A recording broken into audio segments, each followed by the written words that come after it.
gras du ventre, culotte de cheval, comment perdre?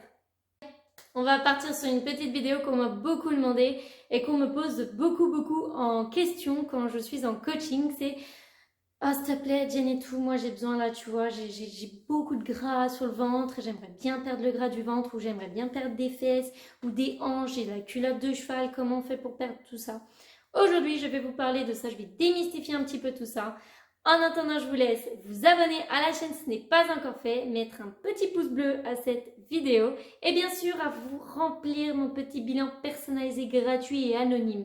Ensuite, grâce à ça, moi je vous rappelle, on fixe ensemble vos objectifs. Chose qu'on me demande très régulièrement, comment faire pour perdre du gras du ventre, du gras de la culotte de cheval, du gras du bras, du gras de n'importe où que ce soit. Il est impossible de cibler une perte de gras. C'est-à-dire que si vous voulez perdre du gras à un endroit précis de votre corps, ce n'est pas possible de le cibler. Si vous voulez perdre du gras, il va falloir rentrer dans un déficit calorique, c'est-à-dire avoir un apport qui est inférieur à vos dépenses caloriques pour sécher, comme on dit, de tout votre corps. Donc en fait, vous allez sécher sur tout votre corps pour pouvoir atteindre la zone qui vous intéresse. Attention, en général, ce n'est pas systématique, ce n'est pas absolu. En revanche, souvent, la partie du corps qui nous enquiquine le plus, c'est la partie du corps sur laquelle on va avoir le plus de mal à perdre. Donc, c'est peut-être la partie du corps qui va sécher en dernier. Et oui, malheureusement, c'est comme ça et ça, je ne pourrais rien y faire quoi qu'il arrive. Mais patience, il n'y a pas de souci, vous allez y arriver. Seulement, on ne peut pas cibler une perte de gras. C'est très important à comprendre. De plus, il est inutile, vraiment il est inutile de vouloir se dire, pour perdre par exemple le gras du ventre, du bas du ventre, de se dire je vais faire des abdos, je vais muscler mon ventre ou je sais pas, faire des exercices en fait pour brûler le gras.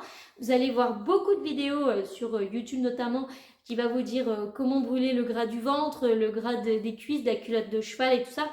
Tout ça clairement c'est du vent, c'est du bullshit total. Quand vous faites de la musculation, que vous faites du renforcement musculaire, appelez ça comme vous voulez, en gros c'est de la muscu. Quand vous voulez muscler une partie de votre corps, vous agissez sur le muscle et non pas sur le gras. Le gras qu'il y a par exemple autour de votre muscle.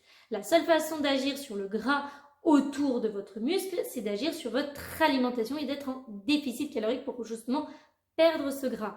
Or, faire de la musculation, courir, faire ce que vous voulez, n'agit pas sur la perte de gras en tant que telle en fait. Il n'y a rien qui va vous faire perdre du gras ou brûler du gras ou ce que vous voulez. Même si vous faites du sport, ce n'est pas ça qui va agir directement sur votre gras. C'est pas ça qui va vous enlever le gras, faire une liposuction par je ne sais quel moyen ou quoi que ce soit. Non, oui, et la deuxième option, en effet, c'est de faire une liposuction.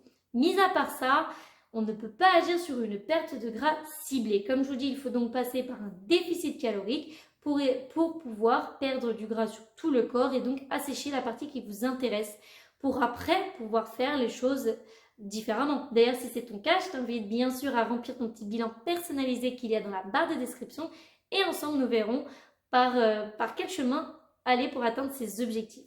Ça fonctionne aussi dans l'autre sens, c'est-à-dire que si vous voulez prendre du poids, on ne peut pas prendre, par exemple, si vous estimez que vous êtes trop maigre au niveau des épaules, des bras ou j'en sais rien, des jambes, vous ne pouvez pas cibler une prise de poids. Donc c'est pas parce que vous allez entamer ce qu'on appelle une prise de masse que vous allez forcément vous renflouer, dire ça comme ça, à l'endroit que vous avez envie. Donc oui, malheureusement, je sais que certains d'entre vous stockent sur le ventre, stockent sur les fesses, stockent sur les hanches, la culotte de cheval, peut-être les bras, mais on est tous différents. Clairement, on est tous différents, on va tous stocker à un endroit de notre corps. Ça, c'est normal.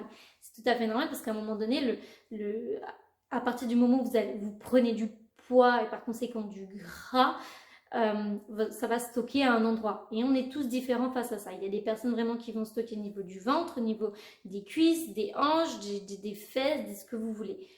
Et donc là-dessus, on ne peut pas agir directement, il faut vraiment passer par ce déficit calorique au niveau de l'alimentation pour pouvoir perdre du gras, mais potentiellement pas forcément en premier lieu là où vous avez envie de perdre. Ça, c'est très important de se le dire parce que si demain vous entamez une perte de gras et que vous ne perdez pas en premier là où vous avez envie, ce n'est pas pour autant qu'il faut s'arrêter et qu'il faut se dire laisse tomber, ça ne fait pas ce que j'ai envie. Ce qu'il faut repenser, c'est à une recomposition corporelle. Perdre du gras, essayer d'aller là où vous voulez perdre réellement pour ensuite refaire une recomposition corporelle.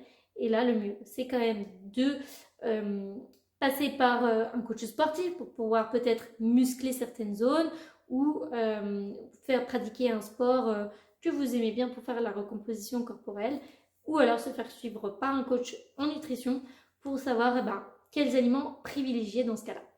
Voilà, je vous souhaite une très belle journée et à très vite dans une prochaine vidéo.